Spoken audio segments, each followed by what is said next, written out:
Assalamualaikum warahmatullahi wabarakatuh.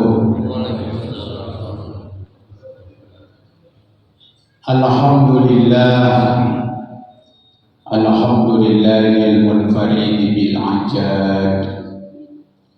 Wassalatu wassalamu ala sayyidina Muhammadin abdul ibad wa ala alihi wa sahbihi ulil bahjati wa rasad. Allahumma shalli wa sallim wa barik ala sayyidina Muhammadin wa ala alihi wa sahbihi ajma'in, amma ba'd. Allahumma arinal haqqa haqqan warzuqna ittiba'ah wa arinal batila batilan warzuqna ijtinabah.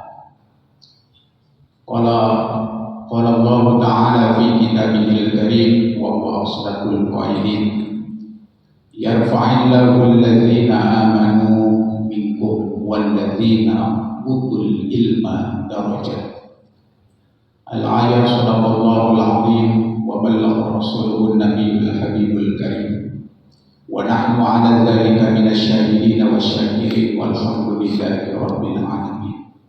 Puji beserta syukur marilah sama-sama kita panjatkan kehadirat Allah Rabbul Ghafur atas karunia Allah. Alhamdulillah, pada pagi yang mulia ini kita berada di hari ke-11 kita melakukan ibadah puasa. Mudah-mudahan kita oleh Allah Subhanahu wa Ta'ala senantiasa selalu diberikan kekuatan, senantiasa selalu diberikan oleh Allah kesehatan, diberikan kita oleh Allah panjang umur untuk menyelesaikan puasa kita, puasa yang benar-benar mampu membentuk jiwa kita menjadi orang-orang yang lebih bertakwa kepada Allah Subhanahu wa Ta'ala.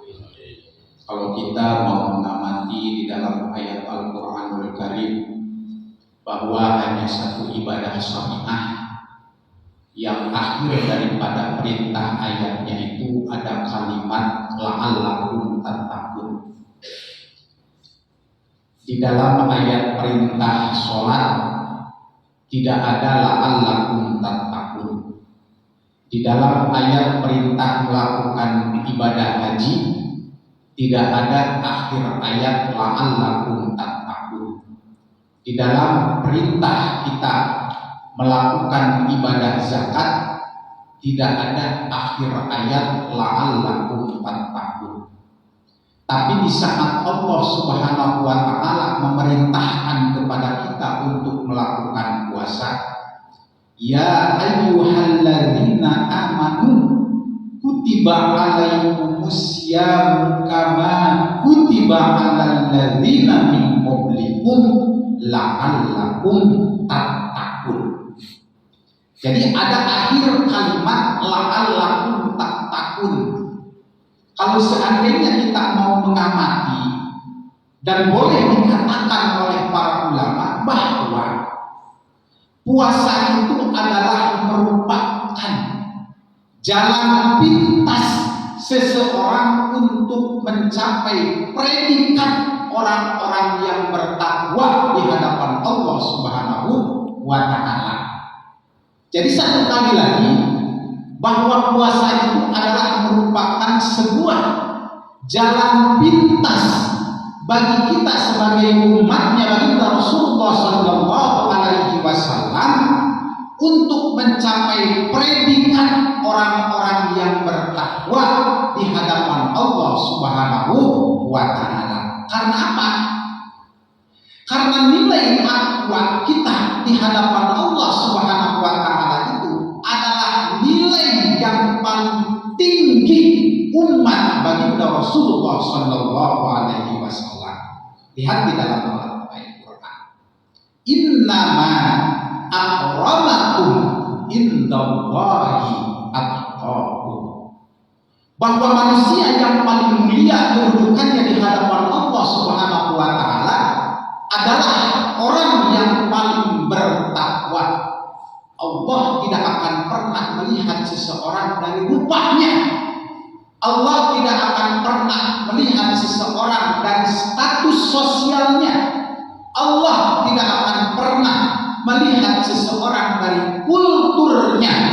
Allah tidak akan pernah melihat seseorang daripada penampilannya. Yang dilihat oleh Allah Subhanahu wa taala itu dari kita sebagai umatnya baginda Rasulullah sallallahu alaihi wasallam adalah hati dan amal kita. Kata baginda Nabi, "Innallaha la yanzuru ila suwarikum wala ila ajsamikum wala ila amwalikum walakin yanzuru ila qulubikum wa a'malikum." Bahwa sesungguhnya Allah itu tidak akan pernah melihat seseorang dari rupanya. Allah tidak akan melihat gantengnya kita. Allah tidak akan pernah melihat putihnya kulit kita. Allah tidak akan pernah melihat tingginya kita. Allah tidak akan pernah melihat hitamnya kita. Allah tidak akan pernah melihat pendeknya kita.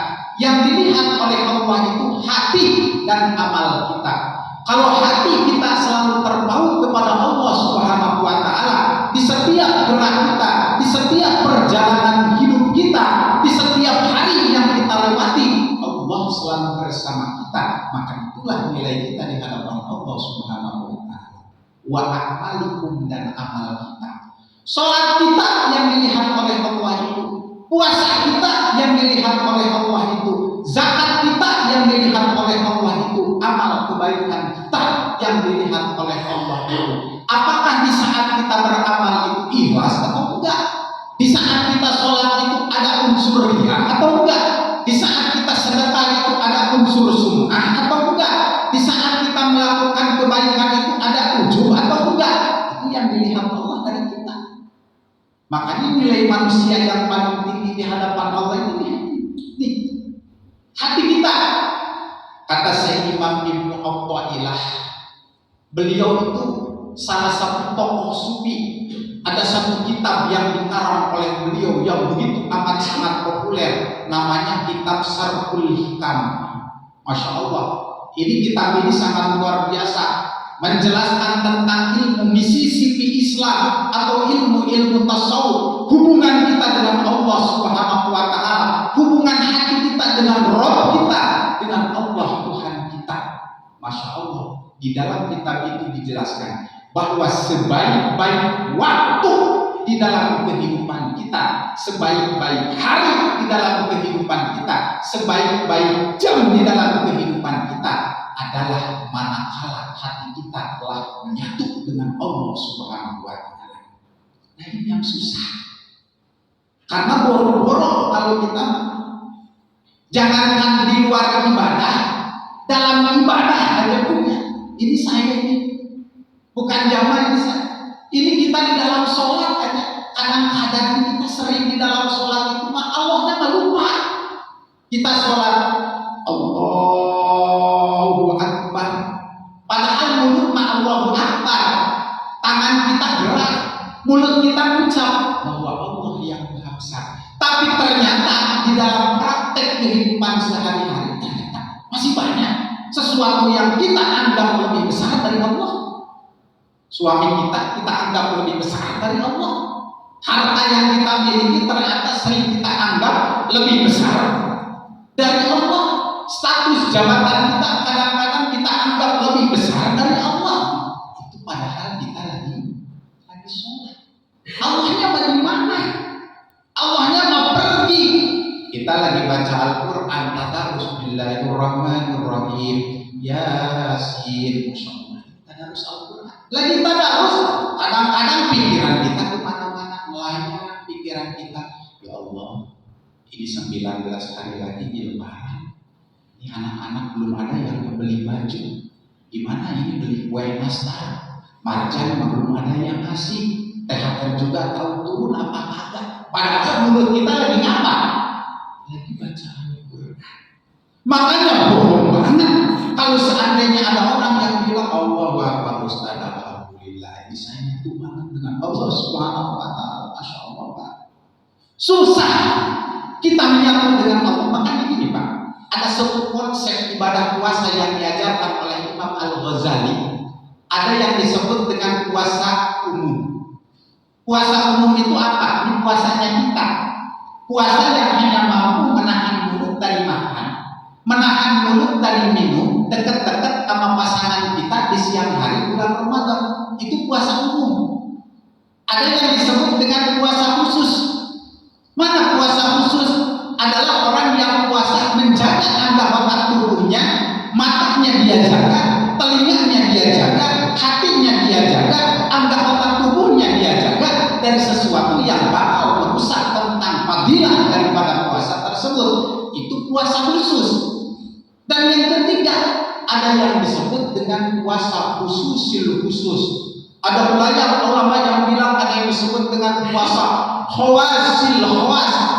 Puasanya yang apa Bu? Puasanya apa ya Pak? Itu adalah orang yang puasa di saat dia hidup, maka dia selalu ingat dengan Allah Subhanahu wa Ta'ala. Kita mau boro-boro begitu. Ya Allah, kita mah ingatnya sama Allah itu kan biasanya cuma lagi susah doang ya Bu ya. Nih kita lagi susah banget hidup, lagi susah banget baru tuh ingat sama sejadah. Mau kena mana? Sejadah mana sejadah? Kita lagi sempit banget hidup, baru ingat sama Allah. Makanya kita sering ditinggalin sama Allah. Karena apa? Di saat kita senang, kita lupa dengan Allah. Kata ulama begini, kalau seandainya kita ingin selalu diingat oleh Allah, maka Allah jangan ditinggalkan di saat kita lagi senang. Kalau di saat susah kita tidak ingin ditinggalkan oleh Allah, maka di saat kita senang, maka kita jangan pernah melupakan Allah. Sama manusia aja ini, kan ada tipe manusia yang begini. Kalau lagi susah datang terus sama kita, Bapak dia. Ada orang yang lagi susah mendar dia, Allah. Sampai sehari itu ada 3 kali datang ke rumah kita. Lagi susah, Masya Allah, minta beras, minta THR, mau puasa ya, datang bulan puasa, mondar mandir, tapi ada kabarnya Allah itu orang jadi senang, usahanya sukses, kagak pernah datang ke rumah kita, lupa kadang-kadang sama kita. Gimana kira-kira balasan kita sama orang yang seperti itu? Allah pun begitu sama kita. Di saat kita susah, baru kita ingat sama Allah, tapi di saat kita senang, kita lupa sama Allah. Maka jangan salah, kalau nanti di saat susah lagi, kita akan ditinggalkan oleh Allah Subhanahu wa Ta'ala. Jadi sekali lagi, bahwa puasa itu adalah satu jalan lintas kita untuk mencapai predikat orang yang bertakwa di hadapan Allah Subhanahu wa Ta'ala. Maka kita mudah-mudahan Bapak semuanya, kita berharap kepada Allah Subhanahu wa Ta'ala. Sekalipun puasa yang kita lakukan itu hanya puasanya, Masya Allah, puasanya puasa kita umum, puasanya yang biasa, puasanya hanya mampu menahan mulut dari makan, mulut dari minum. Mungkin kita hanya puasa yang mampu kita menjaga diri kita untuk tidak bergaul dengan istri kita di siang hari di bulan Ramadan. Tapi mudah-mudahan karena kita merasakan bahwa Allah Subhanahu wa Ta'ala Maha Rahman, Maha Rahim sama kita, masih memberikan kepada kita kesempatan di tahun ini kita bisa menaikkan ibadah kita. Puasa kita mudah-mudahan sekali lagi kita jadikan adalah sebuah momentum tentunya bagi kita untuk menata kehidupan kita kembali, untuk menata jiwa kita kembali, untuk menjadikan diri kita ini adalah orang-orang yang lebih dekat dengan Allah Subhanahu wa Ta'ala. Karena puasa adalah syafaat buat kita. Karena ada dua kata baginda Rasulullah SAW yang akan menolong kita nanti di yaumul qiyamah. Yang pertama adalah tadarus Al-Quran kita. Bacaan Al-Quran kita akan nolong sama kita. Nanti Al-Quran itu akan berbicara di hadapan Allah Subhanahu wa Ta'ala. Ya Allah, dulu saya dijaga oleh orang ini. Saya tidak pernah disentuh oleh orang ini kecuali dalam keadaan suci. Orang ini baca di malam hari, orang ini baca di siang hari, orang ini muliakan saya ya Allah, maka izinkan saya saat ini untuk memberikan pertolongan kepada orang ini. Akhirnya kita ditolong sama Al-Quran. Kedua yang akan menolong kita itu adalah puasa kita. Puasa itu akan berbicara kepada Allah Subhanahu wa Ta'ala. Ya Allah, orang ini luar biasa ya Allah dulu. Di saat orang lain pada makan siang hari, di saat orang lain pada minum siang hari, di saat orang lain pada bersenang-senang siang hari, maka orang ini berjam-jam pertahankan aku, orang ini dalam keadaan puasa. Maka izinkan ya Allah, saat ini saya selamatkan orang ini. Akhirnya kita diselamatkan oleh Allah dengan puasa yang kita lakukan. Sekalipun mungkin bentuk puasa yang kita lakukan sekarang ini hanya sebatas itu, hanya sebatas makan, hanya sebatas minum, hanya sebatas dekat dengan pasangan. Selebihnya makanan-makanan kita, maka agak bisa kita jaga. Itu kan kagak berarti kita lagi puasa nonton gosip ya di TV. Kita lagi puasa kan kagak berhenti ngomongin orang lain, lagi ngumpul di tukang sayur ada tetangga, udah itu dulu minjem duit sama saya sampai sekarang kagak balik-balik. Itu kan ya diomongin terus, akhirnya orang tahu satu kampung tuh. Gara-gara apa? Gara-gara mulut kita. Padahal kita lagi puasa. Kita lagi puasa, kagak berhenti ngomelin anak, kagak berhenti ngomelin suami, emosi kita masih tinggi, padahal kita dalam keadaan berpuasa. Puasa kita harus sebatas itu.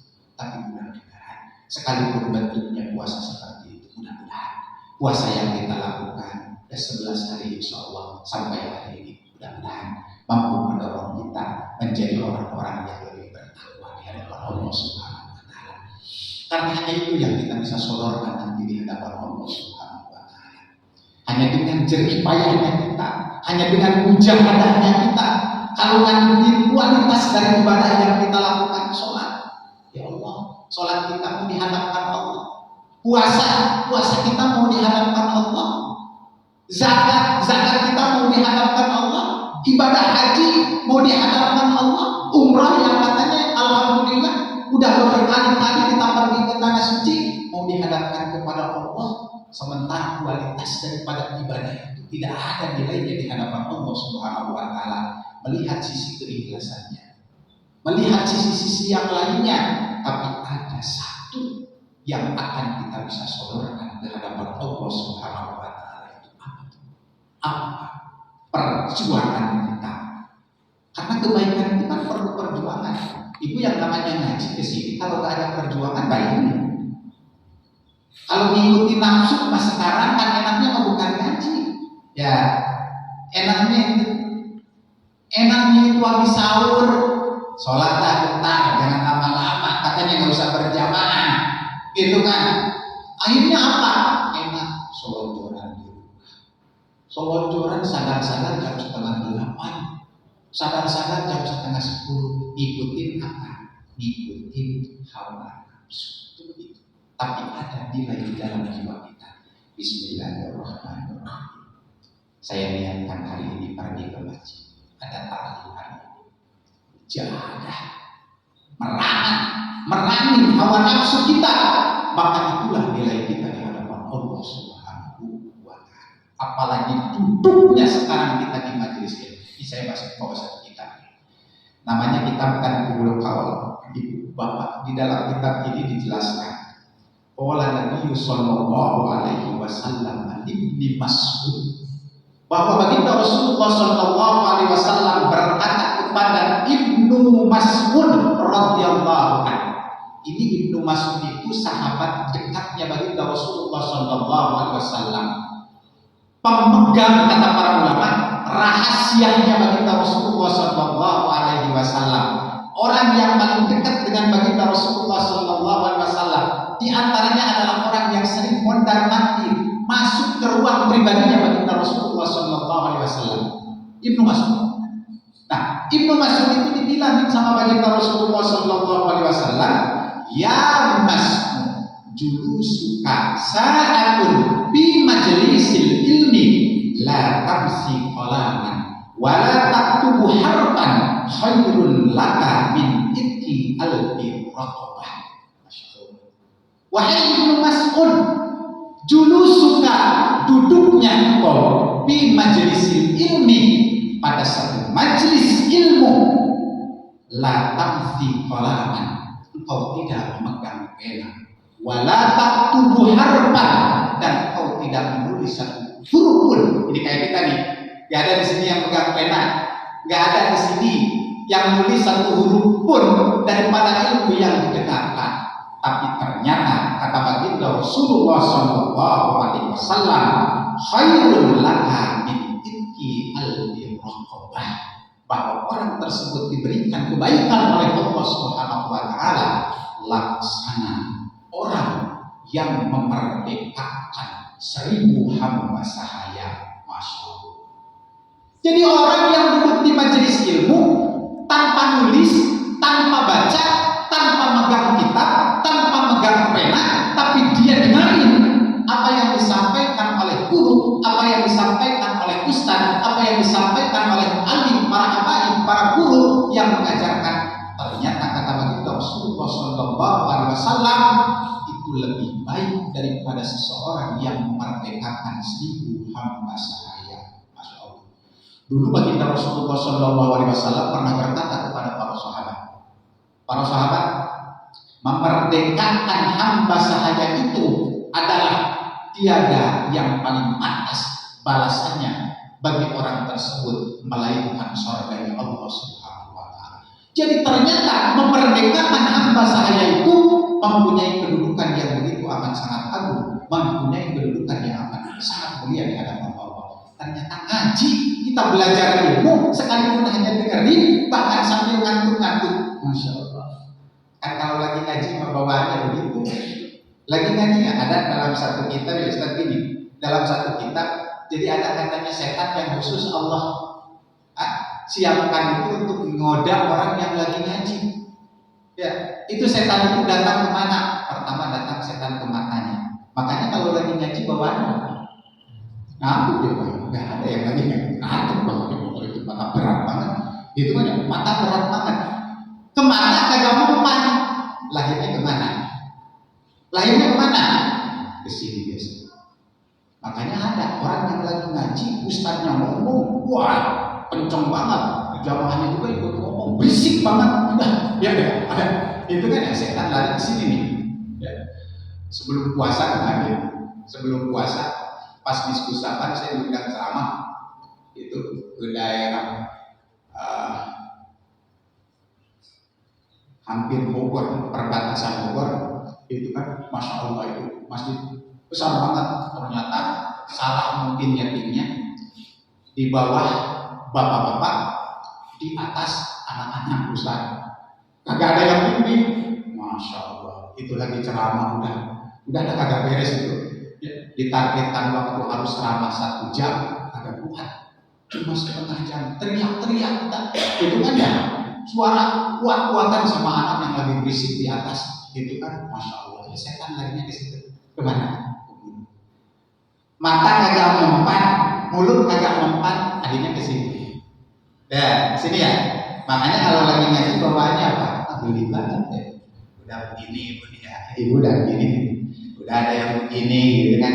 Udah ada yang selonjoran, udah ada yang selonjoran, gitu ya. Kalau kagak malu, kita bisa kurang ngaji dan kurang di sini, itu kan cuma masih agak malu bisa ngaji yang kurang, gitu kan ya, kurang kan setan, gak apa-apa. Sekalipun seperti itu, maka ternyata oleh Allah Subhanahu Wa Taala duduknya kita di majelis ilmu itu diberikan pahala yang begitu amat sangat besar. Masya Allah. Ada lagi. Wa nabruka ila wajhil alim khairul laka min alfi farsin fasaddaqat biha fi sabilillah. Dulu pernah saya sampaikan, melihat wajahnya guru, melihat wajahnya orang yang lagi memberikan ilmu kepada kita, Allah berikan pahala. Ternyata di sini ada tuh, di dalam kitab Tanbihul Qaul ada tuh Wandi coretannya, kalau kata ulama dulu tuh. Kan? Jadi di saat kita ngaji, natap guru, ngelihat guru kita jadi mualim yang lagi ngaji, kita lihat Habib yang lagi ngajarin ilmu. Ternyata kata para ulama di sini dijelaskan, itu lebih baik daripada kita mensedekahkan 1000 kuda untuk orang yang berperang di jalan Allah Subhanahu wa Ta'ala. Makanya kalau bisa ngaji itu jangan nunduk, lihatin wajah ustaznya bukan wajah saya. Gitu kan ya, wajah ustaz yang ngaji nanti di sini. Gitu kan ya, lihatin. Ternyata di situ Allah simpan, Allah simpan kebaikan. Ini apa? Ini menunjukkan kepada kita betapa nilai yang disebut dengan tolabul ilmi.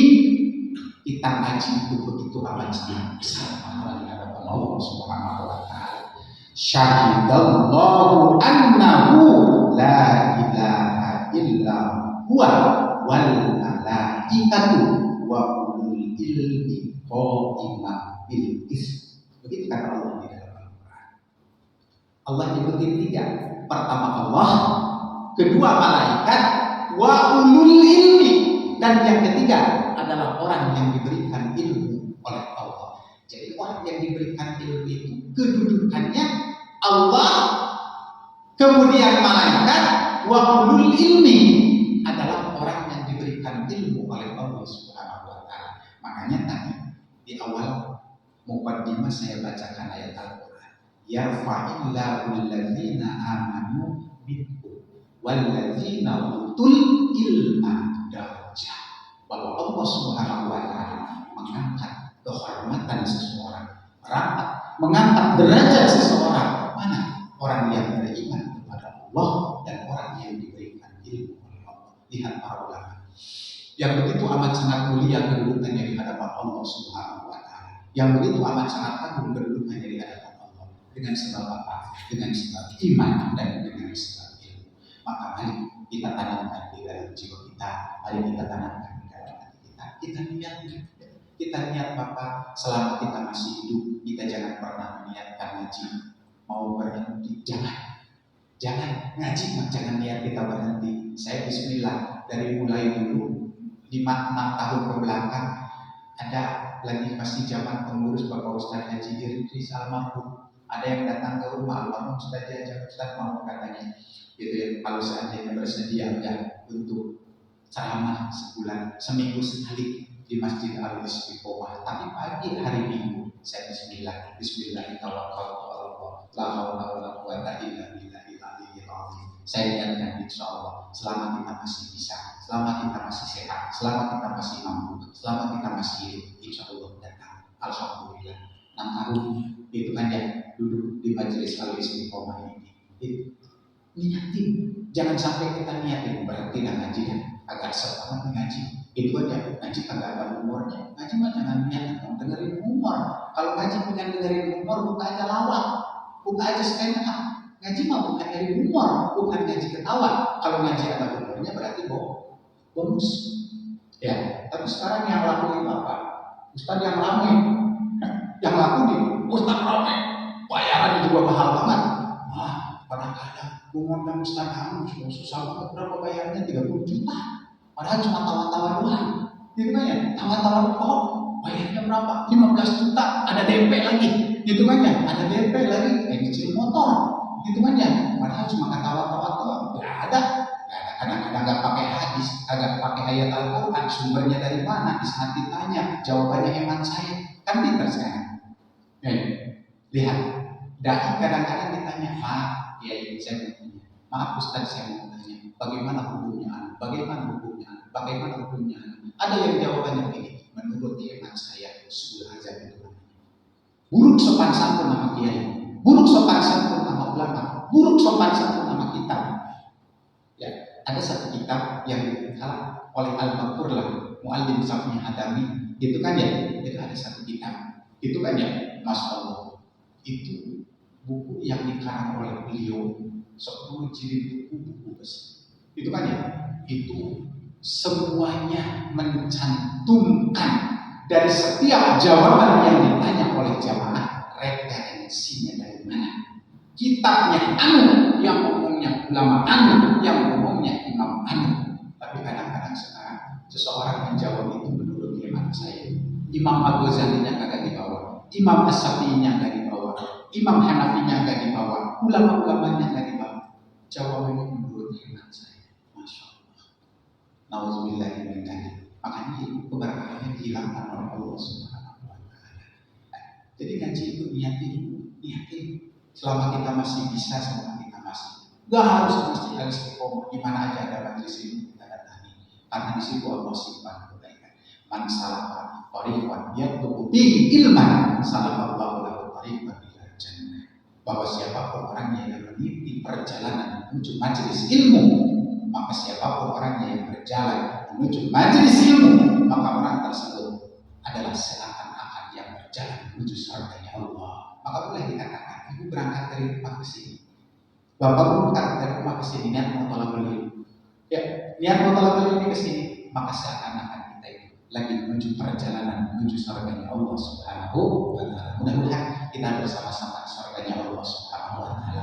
Satu langkah kita menuju thalabul ilmi. Baik, satu langkah kita menyambut thalabul ilmi, satu langkah itu dari rumah kita masing-masing Allah berikan kepada kita 10 kebaikan. Satu langkah itu. Bahwa ini dari rumah ke sini ada berapa langkah?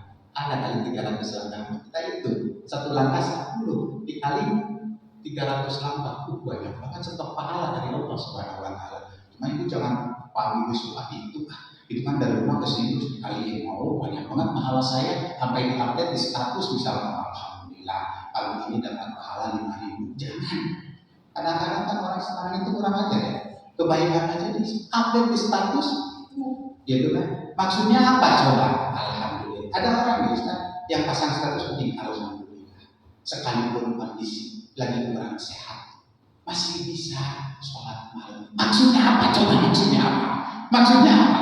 Itu kan maksudnya apa? Sampai baca di status, yang komen juga kagak ada, itu kan masa nggak setiap segala kebaikan itu harus kita publikasikan. Kebaikan ini dipublikasikan, kita lagi sahur cekrek, kita lagi buka cekrek, apalagi foto-foto makanan ya. Ada orang yang lagi buka foto-foto makanan di videoin, dikirim kemana-mana. Kita lihat, nggak semua orang yang berteman sama kita itu hidupnya senang. Ada orang yang hidupnya susah, Masya Allah. Bahan makannya sama anu, kita di sini cuma sama gorengan doang. Ya.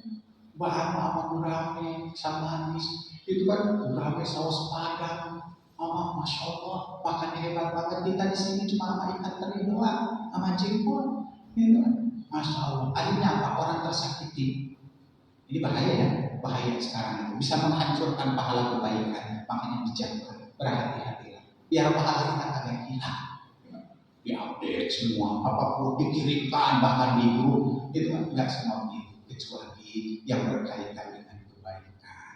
Yang berkaitan dengan kebaikan bukan pahala kita yang kita publikasikan. Alhamdulillah bisa sholat tahajud. Kalau nggak percaya melihat lagi sholat tahajud misalnya, kami pasang status, kami sholat tahajud, update sendiri, gitu kan ya, foto sendiri lagi sholat tahajud. Kalau nggak percaya, itu kan ya, jangan pahala kita untuk di hadapan Allah Subhanahu wa taala. Mudah-mudahan sekali lagi kita diberikan oleh Allah Subhanahu wa taala kesehatan, umur kita dipanjangkan oleh Allah Subhanahu wa taala. Mudah-mudahan kita terus ada di jalannya Allah Subhanahu wa taala. Ibu bapak sekalian yang saya hormati, itu saja yang dapat disampaikan pada pagi hari ini. Mudah-mudahan jadi ilmu yang bermanfaat. Apabila ada kata-kata yang kurang baik, kata-kata yang kurang berkenan, mohon dijelaskan, mohon dibukakan pintu maaf yang seluas-luasnya. Terakhir kita bacakan sholatul Fatihah, kita mengharapkan kepada Allah Subhanahu wa taala buat semua yang hadir di tempat ini, mudah-mudahan kita diberikan oleh Allah Subhanahu wa taala umur yang panjang, sehat terus dijaga kesehatan kita oleh Allah. Mudah-mudahan hajatnya kita dikabulkan oleh Allah Subhanahu wa taala.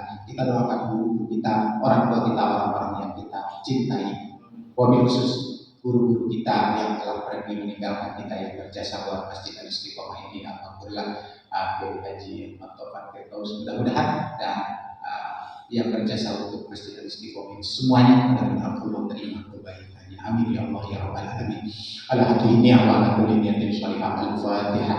A'udzubillahi minasyaitonir rajim. Bismillahirrahmanirrahim. Alhamdulillahirabbil alamin. Arrahmanir rahim. Maliki yaumiddin.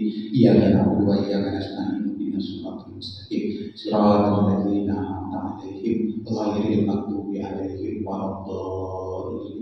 Itu saja yang dapat disampaikan. Lebih kurangnya mohon maaf. Karena Allah wa iyyakum ajmain. Billahi taufiq wal hidayah wal inayah. Wassalamualaikum warahmatullahi wabarakatuh.